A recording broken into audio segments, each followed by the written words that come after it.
Had dinner with him last night. The grey man. Oh, were you? Basher. Oh, Basher. He's fantastic. What a fine man. A fine musician. They've got a picture of him on the wall of this VH1 studio in Camden Road where we were, and he looked like a lemur, like, because he's just had really light blue eyes, and just the photograph looked like he was holding a guitar, and he just looked like one of those exotic Madagascar lemurs that only come out at night. It was just great. I used to run a little venue in the north of England, which was an old wooden pavilion that was been knocked down now, and we booked this band one night, and they pulled. So the agent said, "Well, I've got this other band called Brinsley Swartz. Do you want them to come?" Yeah. So we said, "Okay." So they turned up, and it was just brilliant. They went down a storm, and it was a really, really good gig. It was just amazing. Very, very good. Are we rolling? He's Okay. one of a kind, really. One of those people that you're just so glad he's around. Paul Carrick as well. Great guy. Well, Bonnie. We're still here with our same jobs. I knew you were going to say It's a miracle, isn't it? A live album. And about time too. Tell me about it. Yeah. Not from lack of wanting. Really? So why now? A couple of reasons. I've been being besieged by people over the years that say, your live shows really capture you, and if only you could get one out, you'd really come across. And I was all ready to do one because of, Little Feat years ago had that great Waiting for Columbus album, and it really broke through and captured them in a way that the studio ones, although those were great too. And I just have been waiting and waiting, but the situation with Warner Brothers where I was for the first 9 albums up until 82, I was with Warner's, and I wanted to do the live record after my 8th record, and it just they didn't really feel, and neither did I, that the promotion for it went well, to put it mild. I'm trying to be polite. And radio really stopped playing any kind of progressive format, so I was basically shunted off into the hinterlands of fringe music. And even though I was selling well in my concerts and my core audience bought my albums, it wasn't the right label situation to put out a live record because they didn't care enough, frankly. So it took me a while of waiting to get on a new label, and then God knows after the Grammys hit, things have been really great with EMI Capitol, and I wanted 3 studio records under my belt to draw from great songs that people would be familiar with.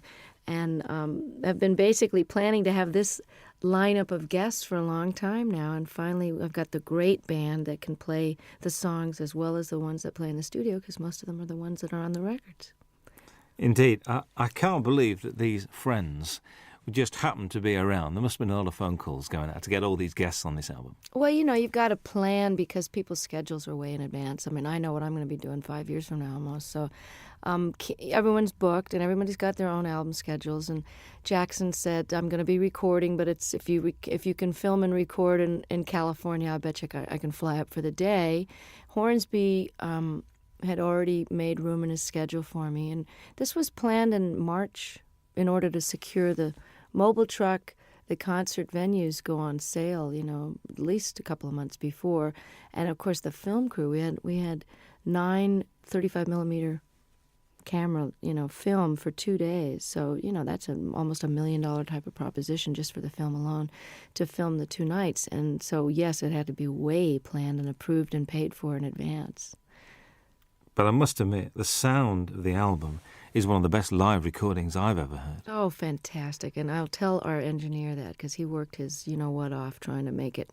Because I'm not a big connoisseur of live albums. I mean, I listen to James Taylor's and Peter Gabriel's and of course, Little Feats I play a lot. And I have some live Westwood One radio programs that I've listened to and gotten copies of live performances where I've missed someone's tour. But I really wasn't an audiophile enough to know that it turns out, I've found out from doing interviews, that most live albums get listened to once and put on the shelf. So Ed said, he really wanted to go for, making this the best live-sounding record he's ever heard. And he studied a lot of them about how much echo in the room echo to leave in and how much clapping between songs and how much talking, where there was a lot of deliberation that went in. And, of course, each song is from sometimes a totally different night in a totally different hall. So there's a lot of post-production work that went into this. And it works so well. A couple of things. Vince Gill has described you as the wildest lady he knows. All right, Vince. What do you think about that? I think he's the guy all of us would love to get wild with, actually. He's the nicest star. Well, actually, Brian and Bruce and Jackson, my special guests, are pretty nice too. In the unneurotic field, you know what I'm saying? Like people that are just folks when you meet them. I don't know if that was your impression, but I know that when Vince and I, over the years, I mean, when he was in Pure Prairie League and I was still on Warner's, we ran into each other and we actually did a duet together when he was first a solo act. We did a song called Let's Do Something Even If It's Wrong. And he and I were both kind of wild. I don't mean that in a biblical sense. I just mean, you know, wild rockers. We didn't get into this line of work because we like to go to bed at 9 o'clock. Well, you don't start till late anyway, do you? You start late. You know what? I get up early when I'm off the road. I like the daytime hours because if you're not up partying at night, there's really no reason to be up past midnight unless you just get into one of those great moments when you can write and you're reflective and everybody else is asleep. But I've started to really like the early morning dawn hours. In London, when there's nobody else around, it's very good. I was in New York last year and we drove out of the city we just drove out for about an hour at about 6, 7 o'clock on a Sunday morning. Nothing in New York. Very strange feeling. I very, bet it was very bizarre. strange. I bet. Very, very weird. Do you think your marriage has given you a different outlook on life? Have you calmed down or not? Or do Michael and you have a sort of a thing, you know? I don't think marriage has much to do with the calming down. I think just getting older, from your 20s to your 30s, there's a certain calming down. And I don't know about your life, but most of the rockers I know, and by rockers I mean not such as a musical categorization as in party as much as you want and can get away with kind of a thing. You know, like I would never jeopardize my job or walk around stumbling. And, you know, I never was one of those kind of visibly out of it kind of a person where people would comment on it. It was more like a private thing after the show. But lifestyle changes in your 30s are necessary if you want to keep your wits, your memory, your looks, and your health, not to mention the most important, which is your music. So even though I never jeopardized my job, I think my effectiveness, how many hours of the day I was able to be productive, was starting to get affected by my extracurricular activities. So my calming down that way happened in my mid-30s when I kind of quit drinking and took up yoga and bike riding and doing all those things with the ravages of time so that you end up feeling more energetic and more able to do your gig and have more fun because it just isn't fun to feel bad, you know. I mean, I know some people make a career out of it, but the feeling bad is for the young. And marriage has just been, it's a challenge, and it's very adventurous, and it's exciting to know that somebody's not going anywhere when you have a big row. But it's also comforting to know that there's a level of commitment that makes the rough times more doable, and that makes the sweet times very, very deep. And, you know, the learning about each other and learning about yourself. Stuff comes up in marriage that didn't come up when you're living together with other, you know, I didn't live with Michael until we got married. And you repeat patterns in your parents' marriage, whether you wanted to or not. And I found that to be a very big surprise because it didn't happen before until you get married. I think you hear those words coming out of your mouth and you go, there she is. There's that mom thing again. Bruce Hornsby appears on two very different songs on this album. Very much Think Called Love and I Can't Make You Love Me. He's not only a great musician, but a really nice guy. And these two songs not only show the diversity of your talents, but also his as well. Was that why you asked him to play on those two songs? You know, it was one of those things where on the tour we did together last year, we did a 4-month double bill of the Outdoor Sheds when my new album was out. And it's quite obvious that I just think the world of him. I mean, and he made such a difference on I Can't Make You Love Me. And then he invited me to play on and sing on his last record before this current one. Then we did the tour together, and as an encore, he came out and played the accordion, and he's a great practical joker, so it was a way to keep him off the monitor man's back, where he would probably have given me nothing but hi-hat in the monitors and messed with my sound on stage. So I kept him out of trouble by having him on stage, and, you know, he's my favorite singer and writer, I think. It's just, you know, Prine and Jackson Browne and him, that's it, and Paul Brady. I Can't Make You Love Me, I can't even imagine recording live without him on it. So he was very gracious, and I just got to participate in his PBS special and got to play with Pat Metheny, the three of us on stage alone, singing The Tide Will Rise. And it was just absolutely a highlight of, my respect for those men is just unbounded. And his musicianship is far surpassing anybody in the pop world that I know. He's really as nice a person as he is a genius, too. Whenever I bump into him, it's like, and it's like he sits down and he talks to you and he takes time. Mm-hmm. It's never, so I've got to rush now. He's just one of those guys. And I thought his current album was very, very good. I do too. I mean, he's really a jewel, and such a normal guy, just like Don was. And it's interesting because I've gotten to know Brian the last few days more because we've been hanging out at the Top of the Pops. And he also is totally without any kind of ego attitude. And, he's not neurotic and paranoid or any of those stuck-up things that people get when they get to be a big shot. And I'm so lucky to have these guys as models because they've been famous longer than me. Hornsby came out of the box with big hits, and he's just nonplussed, totally regular guy. That's why you get on so well, because you're the same. You've got the same attitude, and that's why, and it shows. I reckon this record's great to listen to when driving. I mean, I've been driving around listening to this. I think it's brilliant. God, I'm so glad. It's so new that I haven't had reviews yet. So this is it. Give it to a friend. So go and drive around, listen to it, and it's great. A song on it, Shake a Little. New song to you. New song by the guy Michael Ruff, who wrote "Cry on My Shoulder" on Nick of Time, and.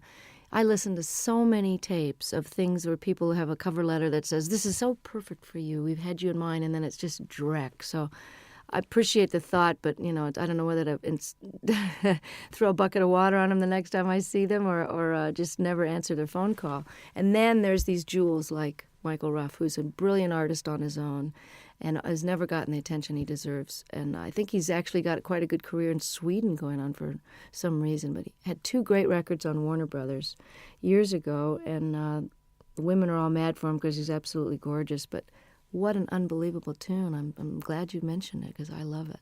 I think it made a good single, actually. I was listening to it. I think so, Make too. a good single. Matters of the Heart is haunting. I mean, that's one where I think you mentioned this capturing the audience. You could hear a pin drop in that auditorium. They're all there as one, I think. I mean, and hadn't heard the song before, too. So that was really which is great. like, oh. Yeah. And, did you feel that was a special performance that night with them? Exactly. That was why we picked that night's performance. I mean, all the great part about recording 6 nights is that we really got the best performance of each one. It was hard to choose sometimes, but there was always one that had that pathos and a unity of, whether it was a spontaneity or just not thinking about it. Everybody forgot about the tape, and the audience, for whatever, it's almost like a great meal or making love. There's just that one evening where it's that you're doing the same thing with your lover that you've always done, but it's just fitting and feeling perfect. And that this track has got a soulfulness to it, kind of a Ray Charles thing that, Michael McDonald is an incredible writer and singer. So the fact that to wrap myself around one of his songs like this is, you're as good as your material. And like I Can't Make You Love Me, this is one of those classic songs.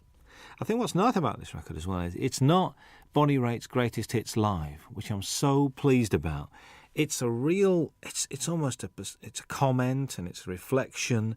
Was that purposeful, the way you selected the songs? Yeah, and I'm glad to hear you say that. This is terrific that it's coming across, even in its shortened 1-disc version of the 2-hour concert. I mean, we were actually surprised, Don and I, when we had to narrow this down, that this played as well, and we almost like this order better than the ones with the extra 4 songs on it. I had no intention of doing a greatest hits because why would somebody want to buy it? Well, I suppose they would want to have all those so-called hits on one record, but why not try letting the songs go out the way they've evolved over the last few years? I mean, Love Me Like a Man, I recorded in 1972, and the guitar solo is never going to be the same twice.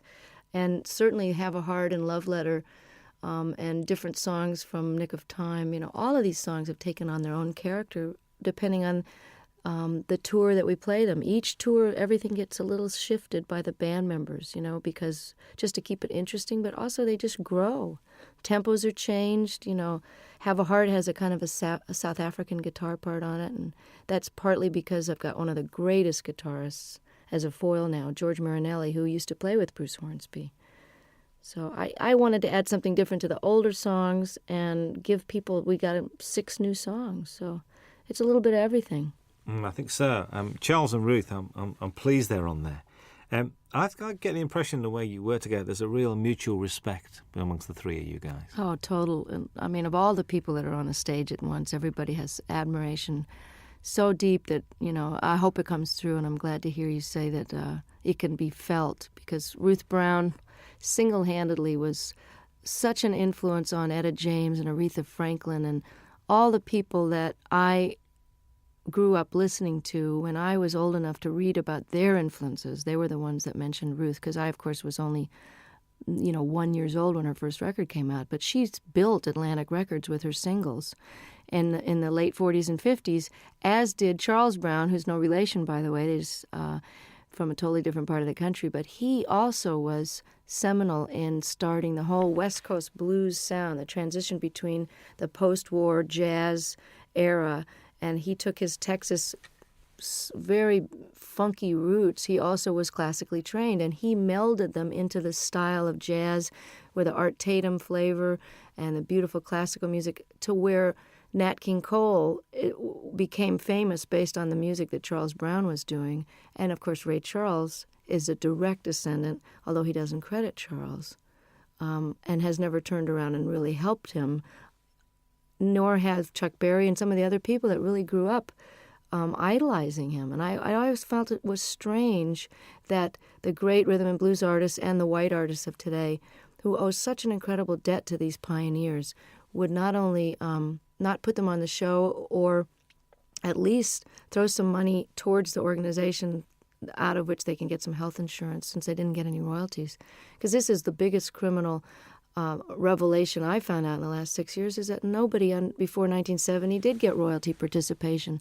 And we've just now gotten to the fourth large company to only now, 6 years after the organization was founded, to agree to pay a 10% royalty starting today, for example, as opposed to 30 or 40 years of lost royalties and 10 years of CD sales with no money coming, no health insurance. Every other industry has health insurance and takes care of their own, except ours. So this is a call out to the other artists that are listening and fans to make sure you support the reissues that are paying royalties, and don't buy the bootlegs, and don't sell the records direct. Send the money directly to the artist, believe me, before you rip them off for the third time. Absolutely. That's the Rhythm and Blues Foundation as well we're talking about. Yeah. Good to see blues on this. A fine tribute to Mississippi Frag McDowell. And I remember one night in the middle of winter going to Lancaster University, which is like in the middle of nowhere, because a friend of mine rang me up and said, "We've got to go and see this guy playing." I said, "What's it?" He said, "Mississippi Frag McDowell." I said, "Okay, we'll go." Went along, there was 8 people there. But the guy putting it on loved him, and it was obvious. The guy running the gig said, "Look, I spent my money on this, and just come and enjoy yourself." Isn't that the greatest? Because Fred, I'm telling you, was the most exuberant blues man. They always say, oh, they're so full of pain and grief. I mean, Fred loved to play more than anybody I ever saw, and they're just re-releasing I Do Not Play No Rock and Roll, one of the greatest double albums, and I think it was recorded here in London. I'm not sure if that was the one, or maybe there was just that in concert where he's wearing this Mexican poncho over a bright yellow sharkskin suit with a bolo, string tie, just unbelievable getup, and loved the girls used to just flock around him, these little white American and English girls just bat their eyes at him, and he loved it so much. Just like John Lee Hooker is just rolling around enjoying his success now, Fred was like that, and one of the greatest Delta bluesmen that ever lived. I mean, you say on there, you think these songs get better with age. Do you think your work gets better with age? I sure hope so. I mean, don't you think you're better at your job now? You got more seasoning and humor and perspective and knowledge. I mean, I always think people, as they get older, if they're lucky enough to keep their wits about them and don't get too cranky and discouraged, that people's wisdom and opinion at 70, 80, 90 years old they're like gems, If you're smarter now at 45 than I was at 25, why won't I be even smarter at 65? So I hope that my music is richer and deeper and more accomplished. And I never saw B.B. King or John Reid or Pablo Casals or Segovia get any less with age. They just got more. Absolutely. You're always introduced, which I do like, as Bonnie Raitt and her band, including Hutch and Ricky now. I mean, they're part of the furniture. Hutch, how long's he been around? A long time. He's has the distinction of being one of the only white guys ever play in the Neville Brothers, although they've had a white guitarist for a while. He is so respected by every type of musician. You know, he played in Central America, lived there for a while. The New Orleans cats think he's just it. He lived in San Francisco, was in a band called Copperhead. He knows Celtic music inside and out and can play jazz, Algerian music. I mean, there's nothing the guy can't play. And if you ask him a question, he can give you every detail of every side musician. So he's like a walking encyclopedia. These are sort of nice guys to have around, I think, to contribute to what you're doing. Oh, I'm so lucky to. And this is the best benefit of success, is that while Hutch has been with me for over 10 years, at whatever salary level I was at, he was with me during the rough years in the 80s too, rough meaning couldn't pay very much. Ricky, who has been a successful producer living in Australia, doing film scores and, just co-produced the Boz Scaggs album. And, for those of you, Ricky Fattar from South Africa, he was in a young band called The Flame that was quite famous and was in the Beach Boys for a while. I'm able to afford musicians of the level that I've got now, and that is probably that and raising really great amounts of attention and money for political causes that really need the bucks. Those are the two most incredible aspects of my success that have made the biggest difference, that and good catering, backstage, to actually eat food that hasn't been sitting there for 4 hours. But to be able to play with Ricky and Hutch and have them leave home and come and play with me is it's like a dream come true to every night have these guys. And that's why this record was done now. That's why I say in the liner notes, this was the time and you are the reason. Absolutely. Jackson Browne had to be here, really. I mean, there aren't many stages that you and him haven't shared over the years. Mostly benefits as well, actually. But, to do Opening Farewell is just a bit special, I think. And, we didn't know what we were going to do. I was going to cut this wonderful reggae tune that he did on his last record called I Hear Your Heart Beating Everywhere. I love that song. And I thought we could have a duet, kind of a, We Be 40 kind of a thing. I don't know. And we tried it in my key, and it just didn't sound as good as his. So I said, well, maybe we should send the band off to the wings and just sit here and play Opening Farewell. And it was just done. He came and never had a chance to rehearse it. He never had sung it in that key, never sung a harmony part. And all of a sudden, we're filming and recording it for the history, and he was really a champ. I can barely look at him because I love him so much, and he's so gorgeous and never changes. But yeah, I said that he had to be on the live record because he knows too much about me, and I'm afraid he's going to talk. He knows where the body's buried. Well, I know where his skeletons are buried too. There's an argument that drink and drugs have added to some of the finest music and literature, and also that all the great artists have got to be a shade crazy. I mean, eccentric, crazy, call it what you will. What do you think about that? Totally agree.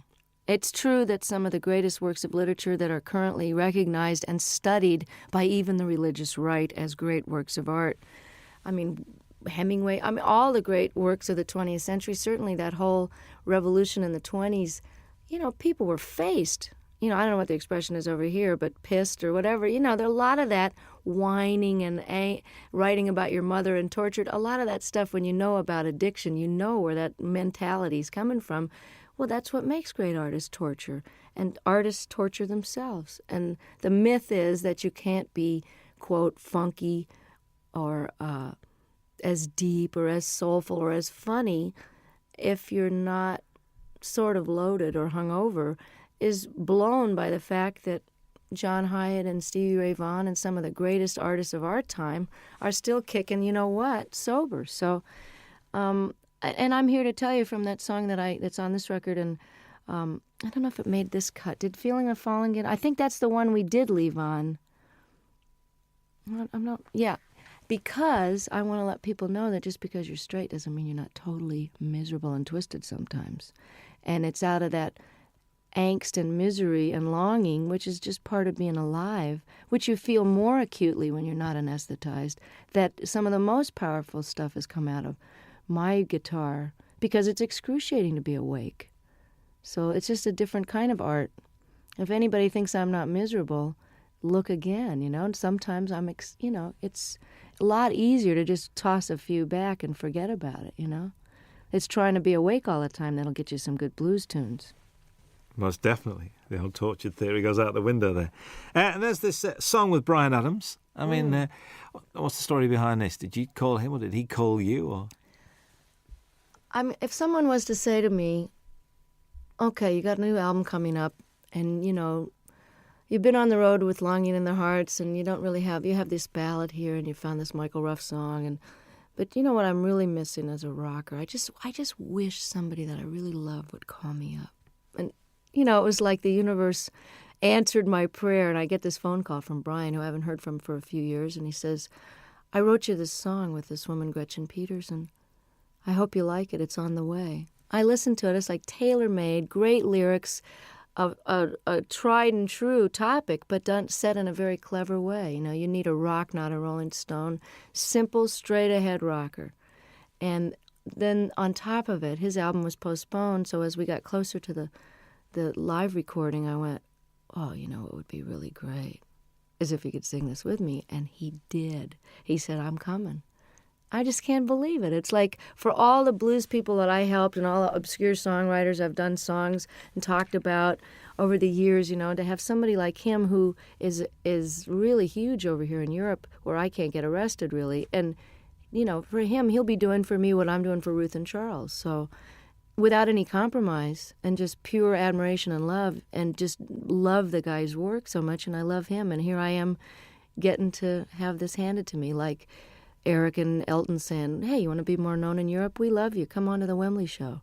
That's the payback, is that it all goes around in a big circle, and then I get more well-known, and I can bring Charles Brown over to Europe. So that's the way it works, Oh, that'd be very pleasant, actually. Very nice indeed. There's 3 songs that run together. There's Longing in Their Hearts, Love Sneaking Up on You, and Talking Heads, a storming version of that. All right. Were they the same night? Because they just run together. I think they are the same night, actually. But they were pretty slamming all. Sometimes we do Come to Me in the Middle, which we didn't have room for on the record. But again, you can get it on import probably. I always thought of doing Burning Down the House since I first got the idea. I've always wanted to cut the song, but I had no idea whether we would do it on this record or whatever. I didn't know if it would make the record. It was just one of those sound check into the last encore of the night. And, by the time you're at the encore point, your fans are so nuts. You can basically play Rachmaninoff's symphonies and get away with it with a reggae beat. But I love Talking Heads. I love this song. Always heard it with slide guitar. And it's very similar in the clavinet part to Love Sneaking Up on You. So I had them as a segue, like half of Burning Down the House into Love Sneaking Up on You. And about 3 gigs into the tour, all the reviews were mentioning, and the audience was jumping up and standing. They were mentioning Burning Down the House. So Don suggested, he said, hey, why don't you just finish the song and flip the order and stick it on there and we'll put it on the record. And I said, no, nobody's going to go for that. And hey, I like it. Listen, it works really, really well. Kim Wilson guests on the album as well. When the Fabulous Thunderbirds are one of the best-kept secrets in Europe, like yourself. Well, that's why I plan to change it. I mean, I'm really glad that by doing a record with Delbert on Luck of the Draw, that 5 million people have that album and now know who Delbert McClinton are, as if anybody's been asleep in a closet and doesn't know. The other great white singer of rhythm and blues is Kim Wilson, and one of the greatest living harmonica players. And Kim and I have been talking about doing this song and performing it together for years, since they first wrote it on a record tastefully entitled Butt Rockin', which I'd love to hear him explain that to his folks. Oh, son, what's the name of your new album? Well, Mom, we decided to call it, So if I can get Kim more exposure in parts in the, for the moment that I'm in the sun here, and just let people know how brilliant this guy is, I'll be able to die happy, because he is just incredible. You know what? Listening to this record, I do have a problem, because I'm not now going to be able to say to people, you mean you don't know who Bonnie Raitt is? This is causing me a bit of disturbance here, because it looks like the single's going to work, and if the album works, you've knackered a lot of the things that you know how Bonnie Raitt is, and they go, who's that lady who sang that song. You See, know. I'm enjoying coming over here and still being a cult artist. And that, now I'm getting all letters from the people in the States going, you were mine for 20 years. And now I really resent the fact that everybody knows who you are and they're playing you in the supermarkets. But I wrote the guy back. I said, hey, 20 years in small theaters. Can't you cut me some slack? I get to have Ricky Fataar in the band and Hutch. Let me have a moment in the sun here. And while these rhythm and blues artists are still around, and while Kim deserves to be heard, let me show the rest of America about these guys. And I feel the same way about Europe. But if I'm a cult artist over here for a while longer, it would just be very nostalgic for me. I think so. It was a joy last time to walk into the Palace Theatre in Manchester and see it sold out. Wasn't that exciting? Joy. I'm inching my way to notoriety over here. And, I'm really thrilled that this record, that you think it's great, because I'm so proud of it. I mean, it took me a long time to get these songs together, and I took a lot of care in the mixing of it and the choosing of them. And I think if you're coming into me new, that you'll be able to get a good glimpse of what it was like before and some of the blues stuff. And, I don't think anybody should be determined by their latest single. So, I'm not a singles artist. So if you've never heard of me and you hear the Bryan Adams track and you like it, check out the rest of it, because there's a lot of good people on there that deserve to be heard while they're still able to play. I think so. I think how anyone cannot be moved by Jackson Browne's version of Stay, I will never know. And I just sang on his new record. It's just fantastic. There's a bit of to and froing, because you're on John Hyatt's record as well. Yeah, I know. Well, that's how it works. We all love each other, and, I'm so thrilled that they want me to come and play and sing on their record. There's a great band out of New Orleans called the Subdudes, and I'm on their new record, and it's a fantastic record. Support act on the tour, actually. Oh, that's right. If you got there early, That's right. They were over here in England. It's true. That's right with you. How's the songwriting going? I mean, we've been progressing. We've had like 3, 4. We're getting there. I'm inching up there in the quantity. But one of the reasons I'm taking a hiatus is because I haven't stopped working either on the Rhythm and Blues Foundation or the different benefits that I've done and organized. My own touring schedule, making up for all these years I didn't tour outside the United States. I haven't had any time to write, so it's time to go live a little bit so I've got something to write about. Because honestly, writing about the catering in my room in the hotel is not going to make it for a topic. And getting any more personal than I did on the last record would be a challenge, because I'm just going to have to figure out and take a break so that it's done from inspiration and not out of obligation. So does this mean that, I know because you're not a winter person, so come sort of spring, are you going to be treading these shores? I'm hoping to have the first break from touring in 25 years after this live record. I was doing this now, and I did a record with my dad, and it's out on Angel Records with a 42-piece orchestra. We did 3 songs together. It was just great fun. And I feel like I've done my bit with Charles and Ruth and Kim and done my major opus here.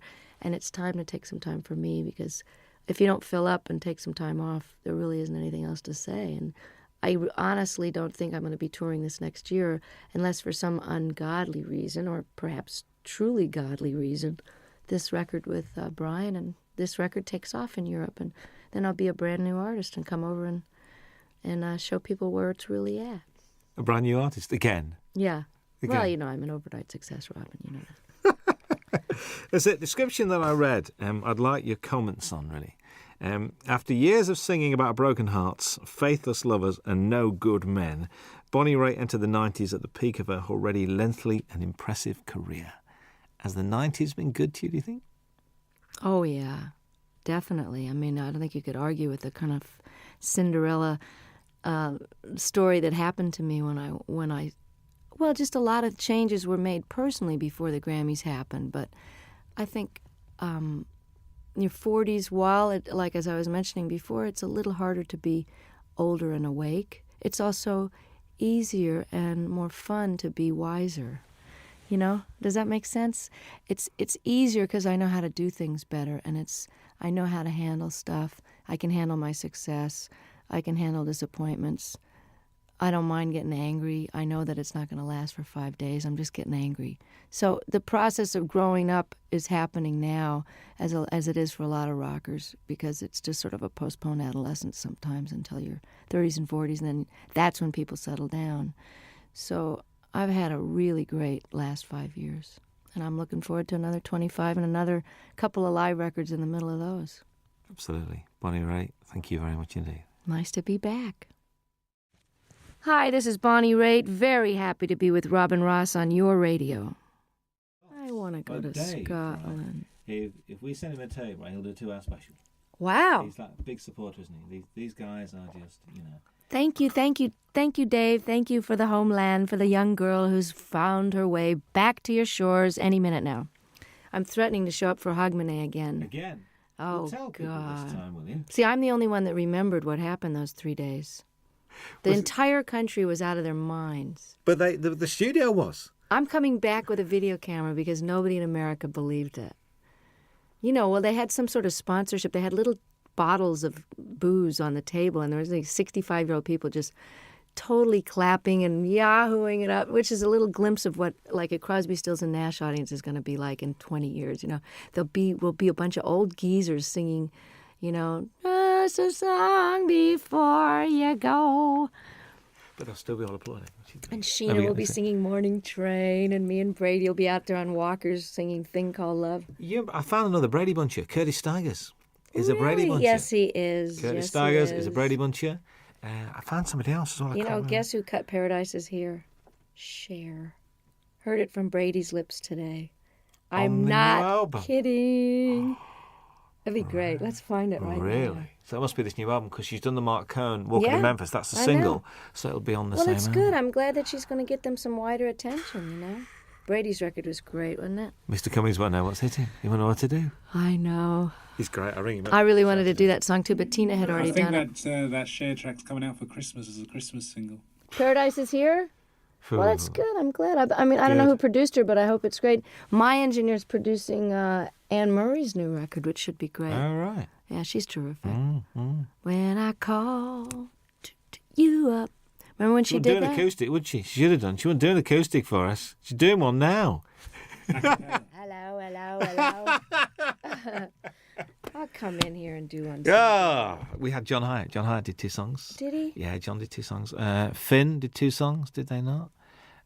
Which is Neil and Tim Well, Finn. they just told me to come and talk. They did Weather With You, and they did Nobody asked me.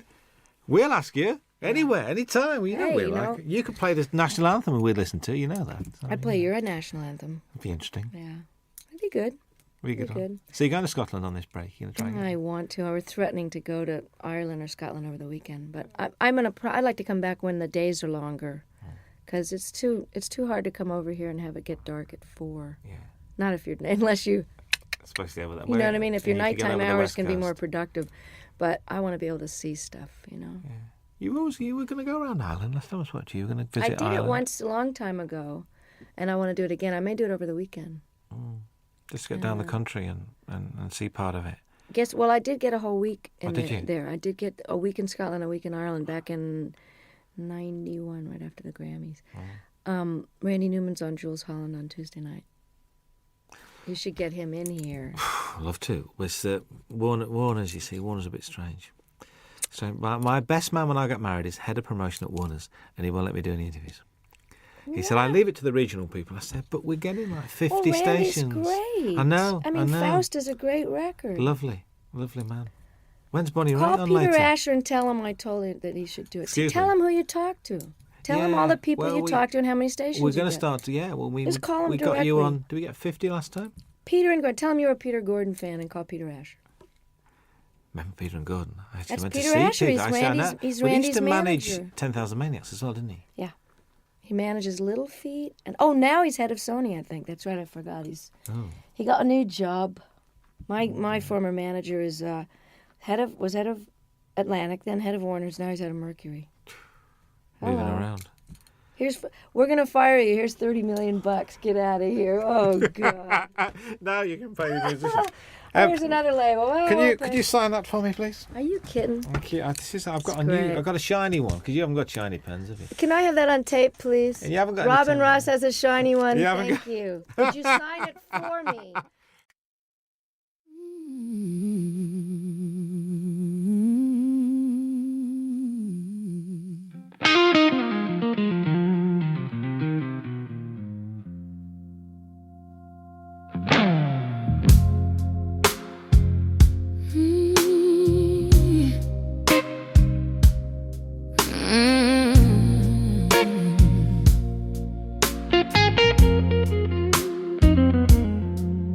at night talking to the ceiling, with your name upon my lips.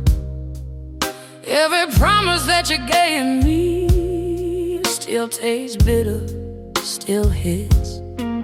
I try whiskey, try silence, try running far away, but every road keeps you leading back to you, back to yesterday. 'Cause it still burns inside, like a flame I can't outrun. Your love is my addiction, you were never done. I scream your name in shadows, I pleaded through my pride. Yeah, you left me broken, but it still burns inside.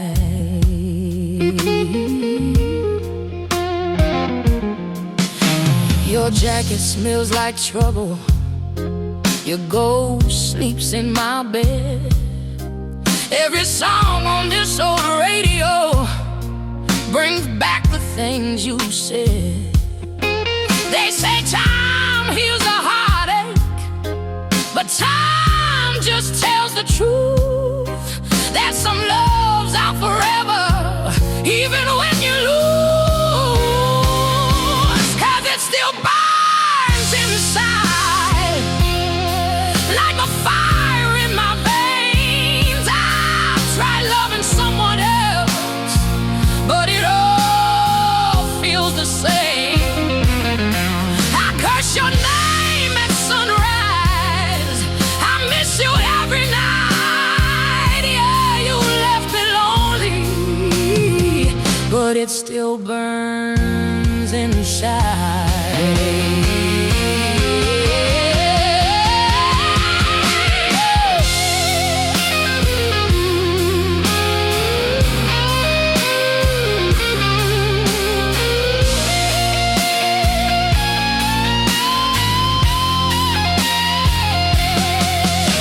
If loving you is weakness, then I'll stay weak and wild. I'd rather feel this heartbreak than forget your smile. Yeah, it still burns inside. Hear my soul when I cry. I gave you all my heart, babe. Now I'm just trying to survive. If loving you is sinful, then I'll pay the price. You walked away from heaven, but it still burns inside. Still burns, still burns.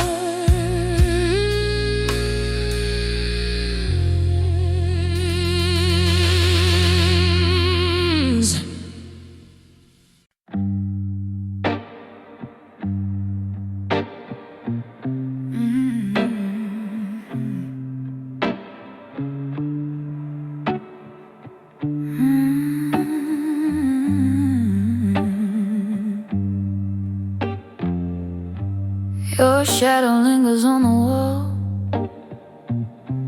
like you never really went.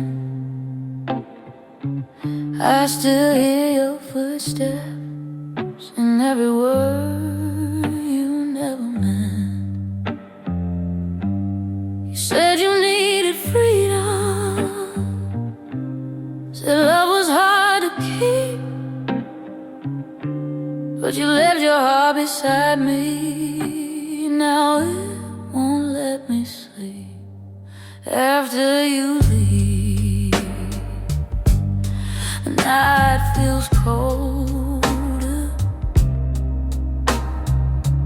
every song breaks me down. After you leave, I try to be stronger, but I just end up on the ground. You take the best part of me. Every time you say goodbye, yeah, loving you is easy. It's living after you that's hard.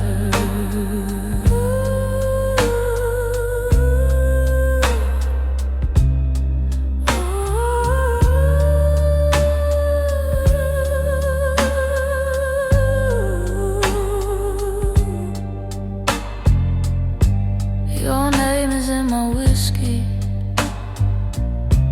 your smile in my pain. I keep dancing with your memory like it's calling me again. I pretend I'm done crying, I pretend I'm okay, but every road I take still knows your name. After you leave, the lights feel empty, like a stage with no sound. After you leave, I hold myself steady while my world burns down. You kiss me like a promise, then vanish in the dark. Yeah, loving you is easy, it's living after you that's hard. Maybe one day I'll stop waiting, maybe one night I'll feel free, but right now all I know is you're still living in me. After you leave, I break in silence with no one watching me fall. After you leave, I keep the fire, even though you took it all. I gave you more than I should. You took it without a scar. Yeah, loving you is heaven, but living after you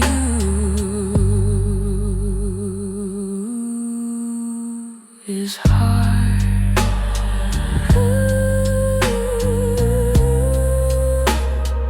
After you leave, I'm still here.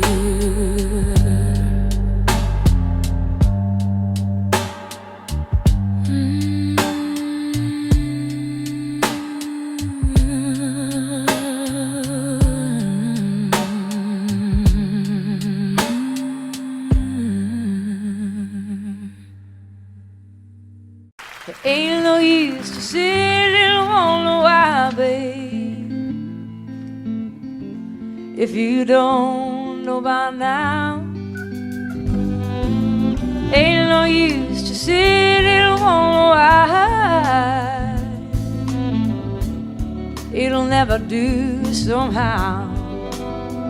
Oh, when your rooster crows out the break of dawn, look out your window and oh, I'll be gone. Oh, and you're the reason I'm traveling on. Don't think twice, it's alright. Ain't no use in turning on your light, babe, the light I never know. Oh, now it ain't no use in turning on your light. I'm on the dark side of the road. Oh, now I'm thinking and wondering, walking down the road. Oh, I once loved a man, a child, I am told. Oh, I gave you my heart, but it won't let my soul. Now don't think twice, it's alright. Ain't no use in calling out my name, boy, like you never done before. Oh, now it ain't no use in calling out my name now. I can't hear anymore. Oh, you might do or say, oh, to try and make me change my mind and stay. Oh, but we never did too much talking anyway. Now don't think twice, it's alright.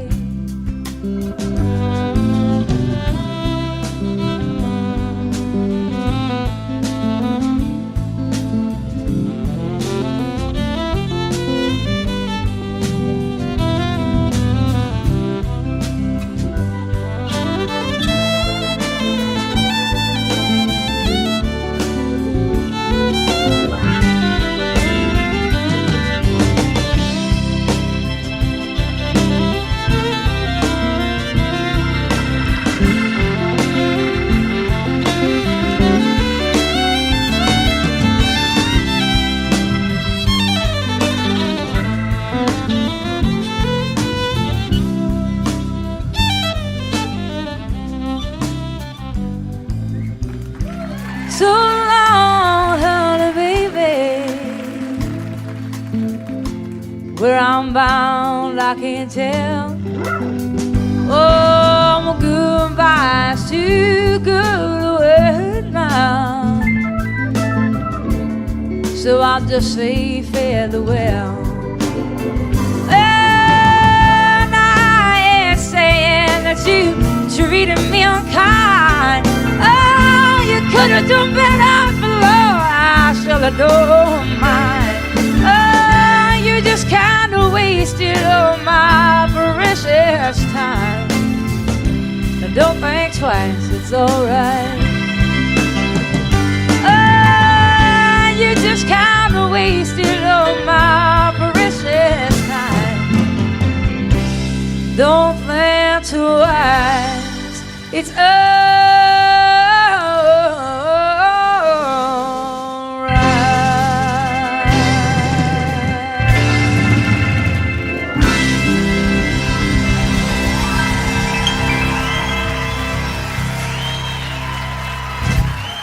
Thank you.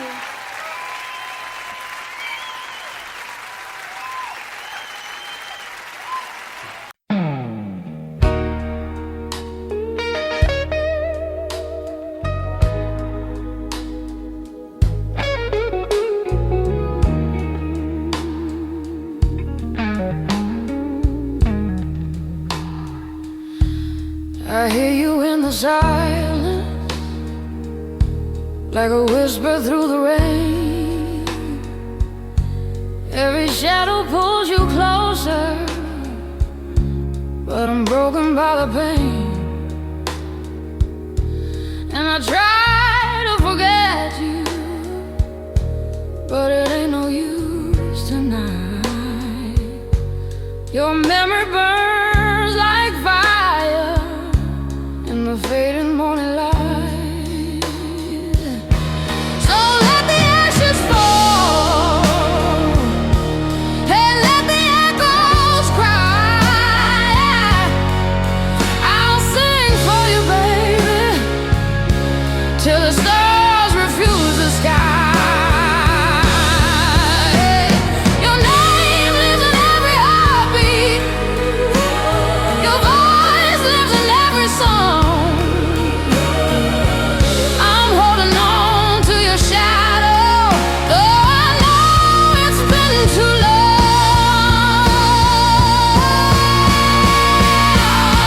Your silhouette and candle glow brings fire to aching bones. I trace your name in empty rooms, but find I'm still alone. Maybe time will heal these wounds. Maybe hearts can learn to fly. But right now, all I feel is love that never dies.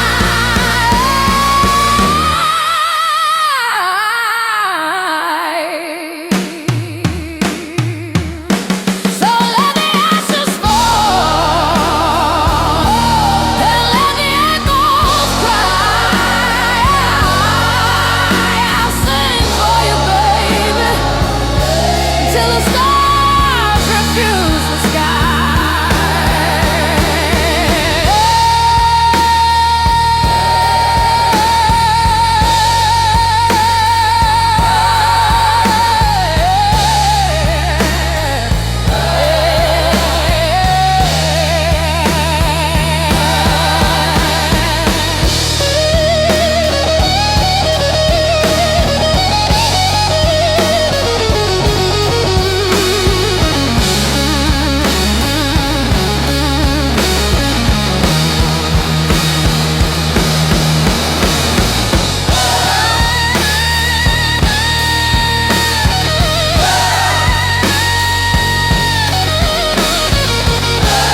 Your shadow lingers on the wall, like you never really went. I still hear your footsteps in every word you never meant. You said you needed freedom, said love was hard to keep, but you left your heart beside me. Now it won't let me sleep. After you leave, the night feels colder. Every song breaks me down. After you leave, I try to be stronger, but I just end up on the ground. You take the best part of me. Every time you say goodbye, your loving you is easy. It's living after you that's hard. Your name is in my whiskey, your smile in my pain. I keep dancing with your memory, like it's calling me again. I pretend I'm done crying, I pretend I'm okay, but every road I take still knows your name. After you leave, the lights feel empty, like a stage with no sound. After you leave, I hold myself steady while my world burns down. You kiss me like a promise, then vanish in the dark. Your loving you is easy. It's living after you that's hard.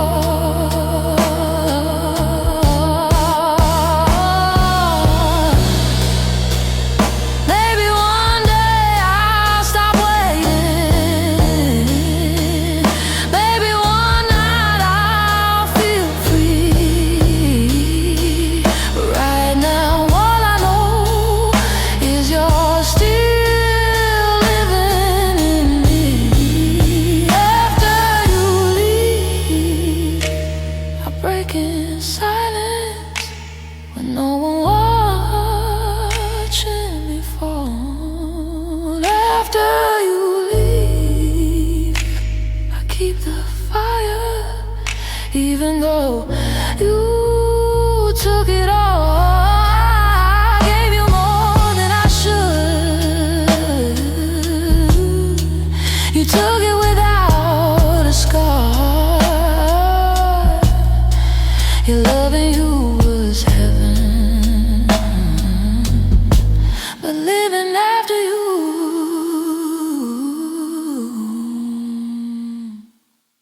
is hard.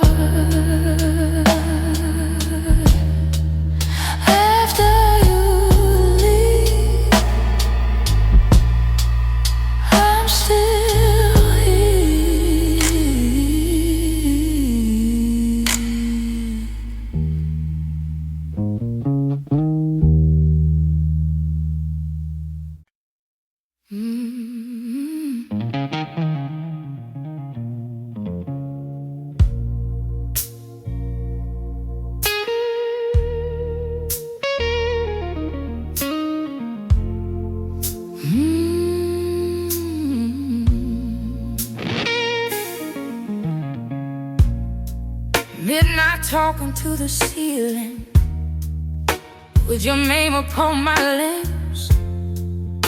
Every promise that you gave me still tastes bitter, still hits. I tried whiskey, tried silence, tried running far away, but every road keeps leading back to you, back fake us today. 'Cause it still burns inside, like a flame I cannot run. Your love is my addiction, you are never done. I scream your name in shadows, I bleed it through my pride. Yeah, you left me broken, but it still burns inside.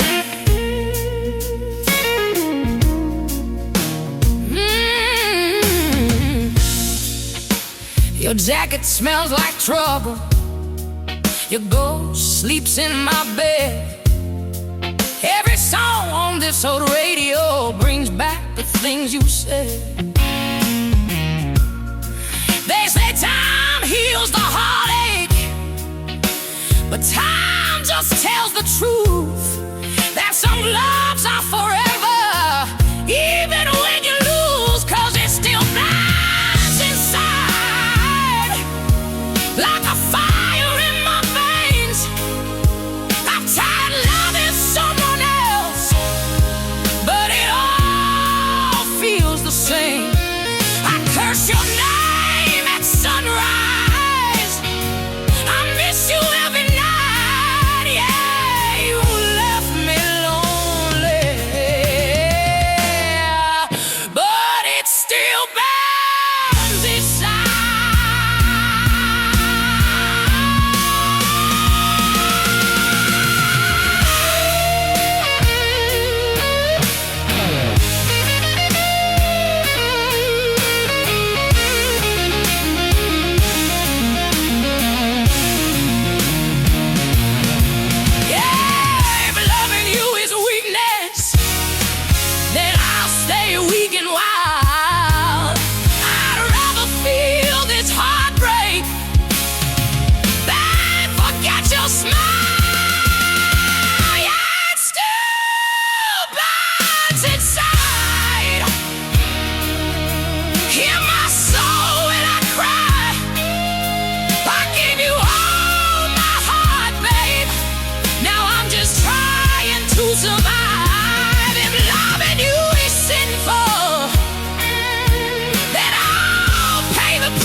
night talking to the ceiling with your name upon my lips.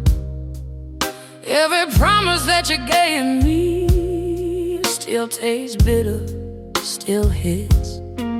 I try whiskey, try silence, try running far away, but every road keeps you leading back to you, back to yesterday. 'Cause it still burns inside like a flame I can't outrun. Your love is my addiction, you were never done. I scream your name in shadows, I bleed it through my pride. Yeah, you left me broken, but it still burns inside.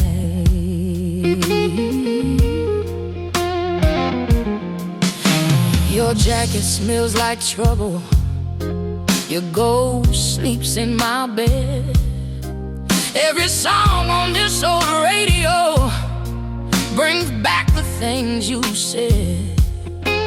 They say time heals a heartache, but time just tells the truth that some love's out forever, even when you lose.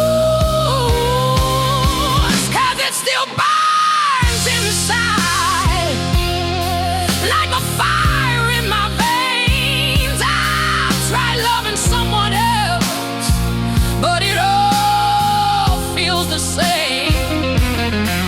I curse your name at sunrise, I miss you every night. Yeah, you left me lonely, but it still burns inside.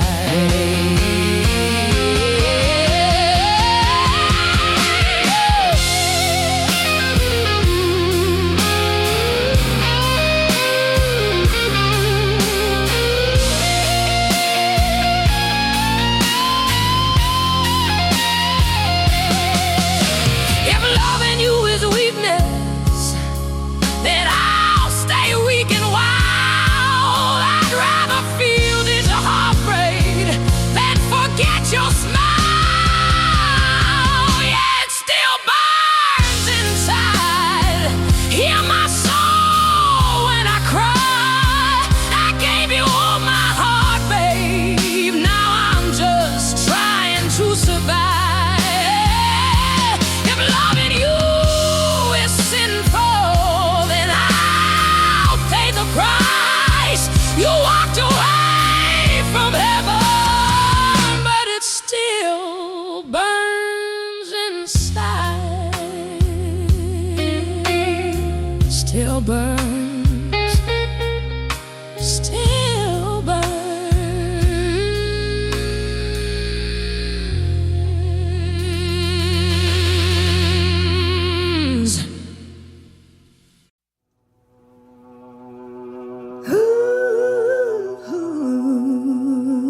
Yeah.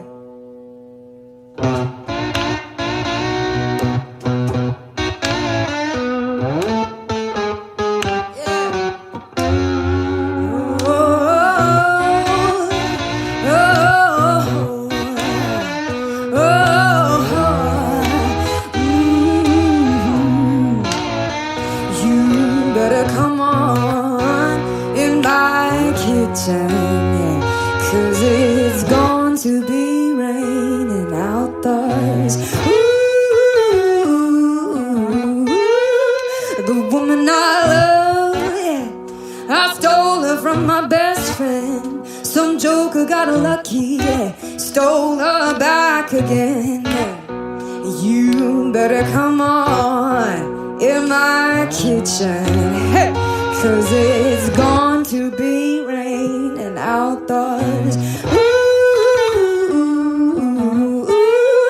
the woman I love, yeah, I stole her from my best friend. That joker got lucky, yeah, and stole her back again. Hey, you better come on in my kitchen, 'cause it's going to be raining outdoors. Ooh,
like a whisper through the rain. Every shadow pulls you closer, but I'm broken by the pain. And I try to forget you, but it ain't no use tonight. Your memory burns like fire in the fading morning light. So let the ashes fall and let the echoes cry. I'll sing for you, baby, till the stars refuse the sky. Your name lives in every heartbeat. Your voice lives in every song. I'm holding on to your shadow, though I know it's been too long.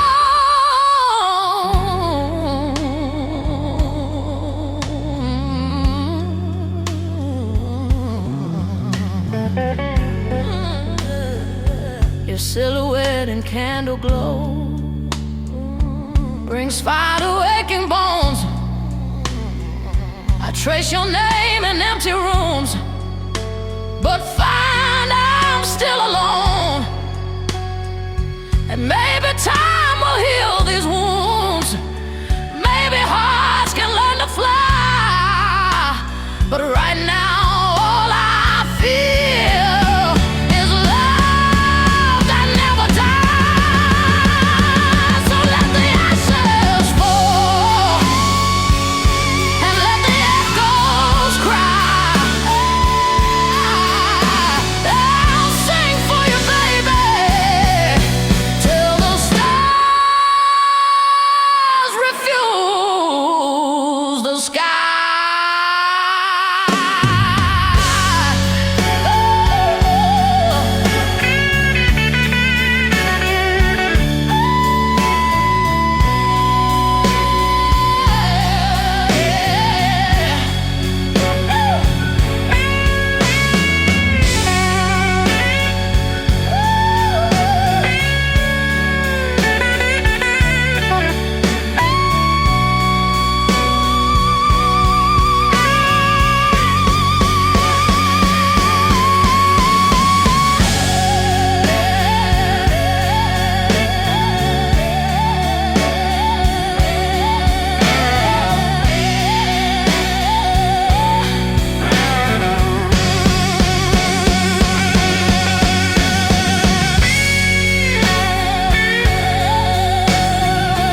I got you on the back foot, and you know I got you really good.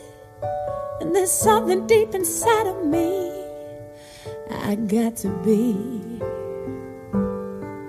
And if you find it hard to follow me, if I lose you in my jet stream, then you only got to raise your eyes and see me fly. Don't tell me that I won't, I can't. Don't tell me that I'm not, I am. Don't tell me that my master plan ain't coming through. Do you tell me that I won't, 'cause I will. Don't tell me how to think, 'cause I feel. And yes, I know what's real and what I can do. Something that you won't see every day. A little girl who found her way through a world that's designed to break on loving your dreams. And if there's one thing I would say to you, is that there's nothing that you can't do. And yes, it's all about your attitude. Don't let them get to you. Do you tell me that I won't, I can't. Don't tell me that I'm not, I am. Don't tell me that my master plan ain't coming through. Now do you tell me that I won't, I will. Don't tell me how to think, 'cause I feel. And yes, I know what's real and what I can do. Ooh, yeah. Ooh, hey. Oh, don't you tell me nothing, no.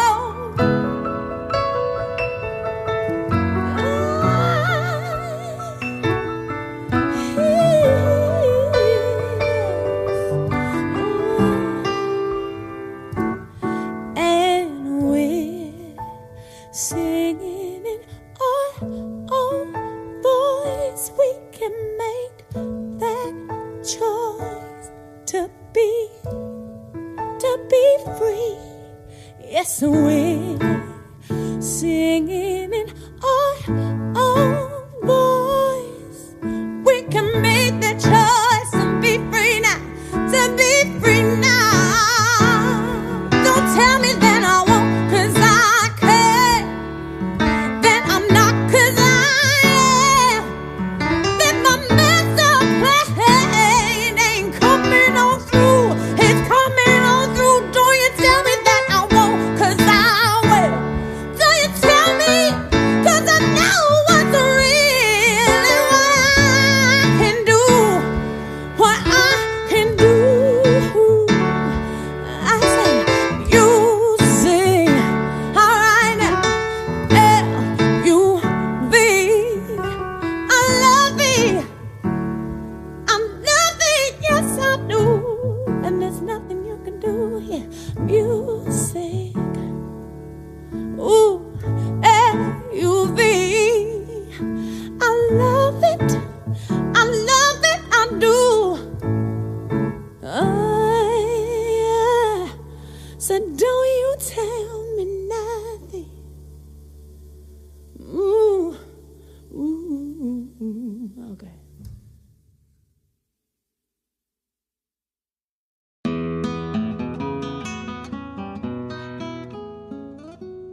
las olas del mar siento tu voz,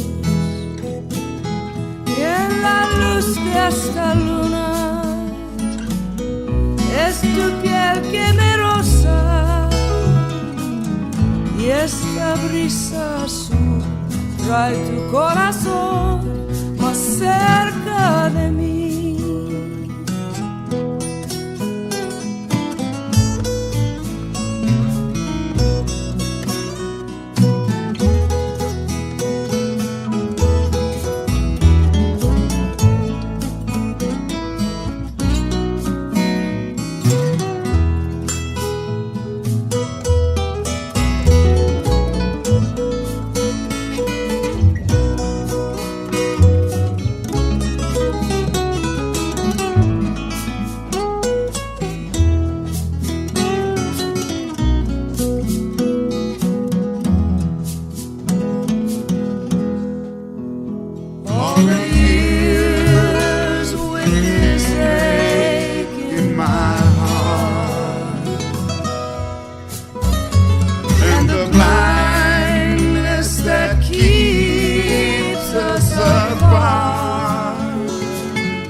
And the wings of this breeze are soon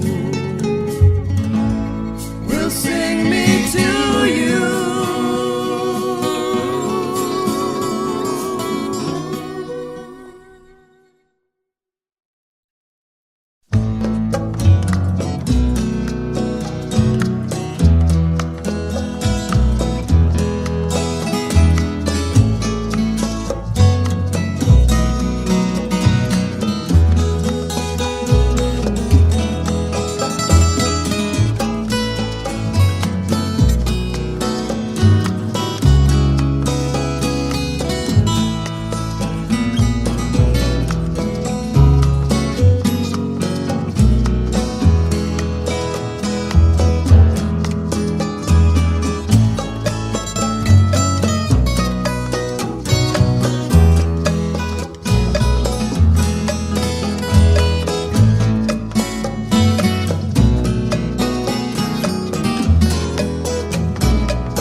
Su cara y en las olas del mar yo siento tu voz, y la luz de esta luna es tu piel que me roza, y este brisa azul trae tu corazón más cerca de mí. Esta brisa azul trae tu corazón más cerca de mí.